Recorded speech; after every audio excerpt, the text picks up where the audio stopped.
region that you think would not have happened without Eastern Partnership policy? Achievement, main failure, and one recommendation for the future. Thank you very much, Natalie. First of all, thank you very much, because every time someone is just about to utter my name, I feel guilt, because struggling with my name is not an easy thing, and you did it so well. So thank you very much. And thank you very much also, Thomas, for this excellent initiative and an opportunity to engage with the civil society in this collective thinking, collective analysis, which is extremely important, and also very happy to be in the company of Madame Aliyeva and a very good friend from the times we worked together in New York with Thomas.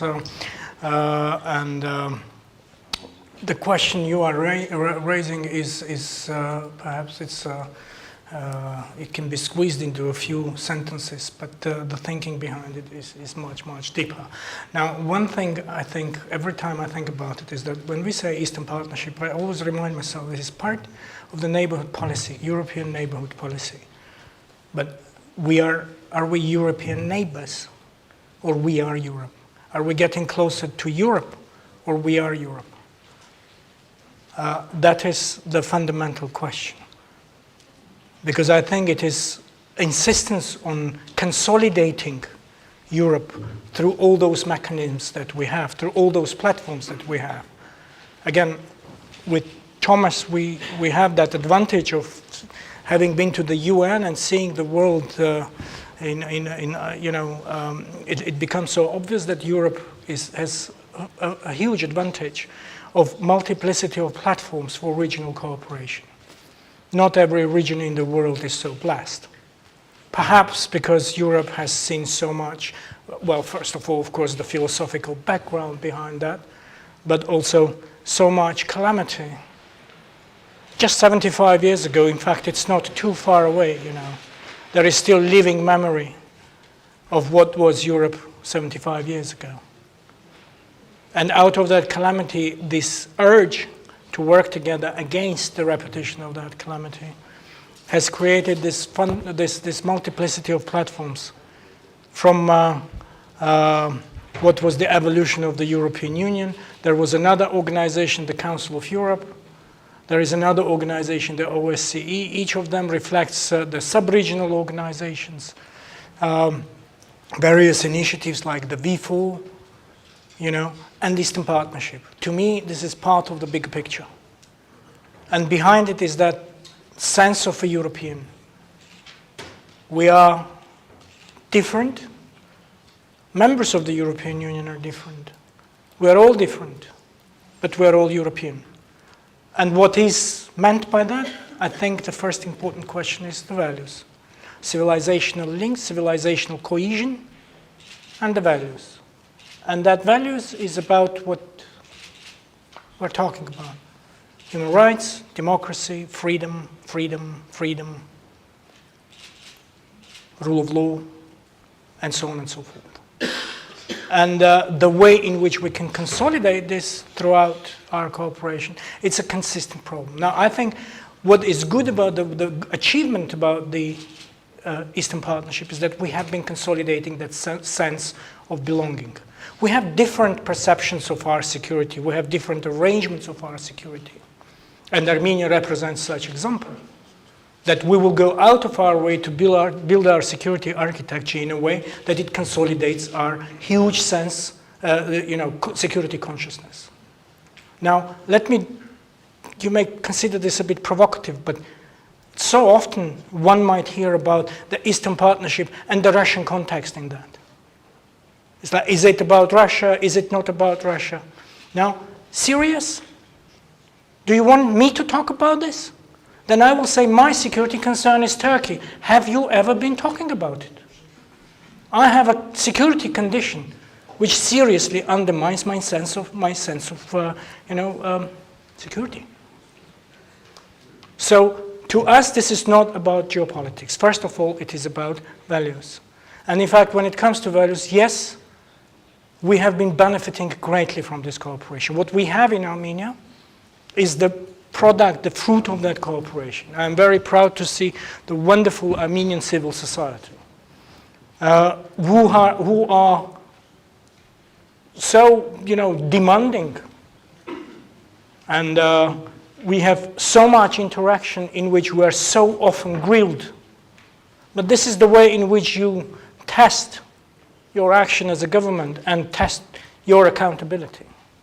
What happened in Armenia in April, May 2018 was exactly that product in which this entire evolution of the Armenian state has found its manifestation in the months of April and May.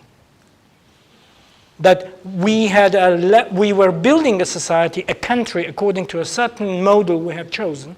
We have been tripping on it quite often. We had tragic moments in our history, like March 2008.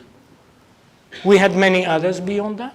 But we have been consistent in building that resilience of the society to absorb what we call collective values and then materialize it, make it tangible.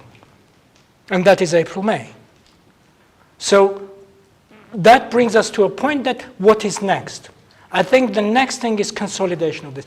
And also we have to be very, very sensitive about everything we say about values. When I was back years ago in the Council of Europe, I had a bad joke. I was saying, this looks like a caste society. If you are in the European Union, you are the high caste. You are immediately qualified as the perfect democracy with no problem. And beyond any discussion, any doubt, any scrutiny. And then it goes down, and then us, the low caste. So I think we have to be very careful about values. There is so much challenge in today's collective agenda of Europe to what we call the common values. And that sensitivity is very, very important. The next 10 years, it's about settling down about the kind of Europe that has been evolving since 1989 and consolidating that Europe since 1989. We may be in different frameworks of cooperation, different security formats, different ways of building our national agenda. We're all driven by our national agenda, by our national interest. But consolidating that collective Europe, collective European agenda, the Eastern Partnership, I think, is a considerably important part of that broader architecture of what is the great project of Europe. So that, to me, is the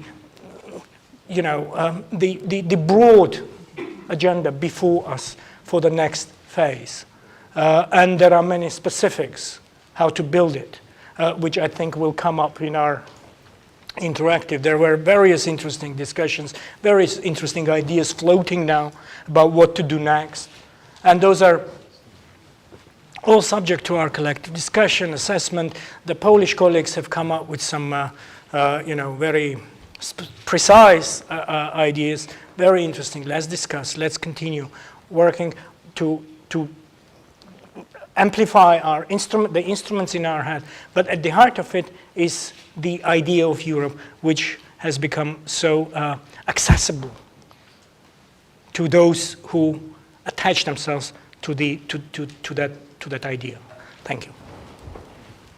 How to ensure that, let's say, this potential of the civil society that is still outside fully taken on board? I think we have a problem with the definition of civil society. If we consider civil society as just a bunch of people of a certain number who then happen to be in the government, then that is the wrong definition of civil society. Civil society, the best thing you can do about civil society is don't suppress them. Let them free, and they will do the rest. And civil society is every single person in our countries. It's a much bigger thing. It's the capacity of the public to organize itself around interests and around matters which concern public life. Now, one of the interesting things is that what we are trying to encourage, you can call it business community, but it is, after all, it is the channeling of the public order for the service from the government. For example, we encourage are, for example, in the IT sector and innovation sector and so on, they are the best in organizing themselves. And what we're telling them is that, give us orders. What do you want? What kind of service should we, the government, offer to you? Another fantastic example, of course, again, the European experience, the European Union experience, and the SEPA experience. We are in the middle of this SEPA implementation roadmap, and we have established 4 dimensions. We had the general broad gatherings, and then we have divided into groups in which we work on certain areas, like the 4 groups on justice, freedoms, rule of law, and so on economic aspects, and so on sectoral, on sectoral issues. That is not a helpful mechanism. It's a fundamentally important mechanism. It's not just about engaging. It's about making sure that your policies reflect properly. The government cannot know everything. But it is through this process that you define the precision of the public service that is required from you. I just see here the representatives of the civil society which work heavily with the media, in other fields, in rule of law, in the way in which our justice system works. We have a lot of challenges and important issues to deal with, like the justice system. That after the revolution, when, for example, if you take the justice system, when there was a general kind of setting of the new rule, no more phone calls from the powers, the offices of the powers, to the judges. It was, oh, perfect, fine, good, now what are we going to do? That's an interesting situation.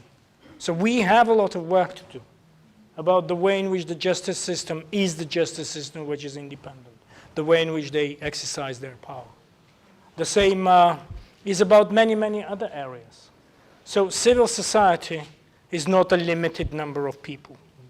Civil society is the public which organizes itself in channeling that, the public demand for the government to to deliver services in a better and a quality way.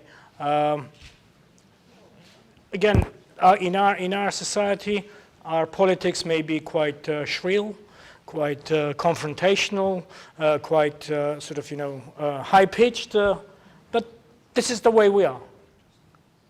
This is the way we are. This is the way we build our engagement. And I find it good. I find it important.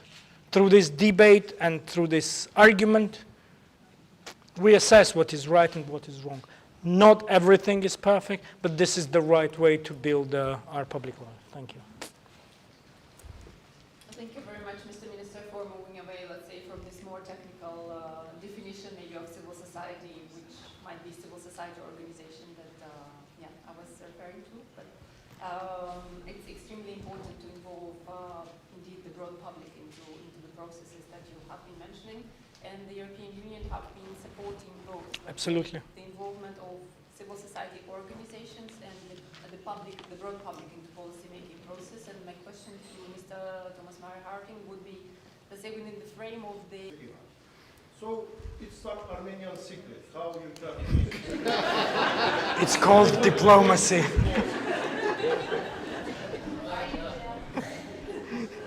I am from Azerbaijan, representing Publish Initiative Center. I have a question to Mr. Mnatsakanyan. For government, following the association agreements. Okay. The web one there and one there. No. Okay, basically, I guess my question is to everyone with the exception of Minister Mnatsakanyan. Thanks for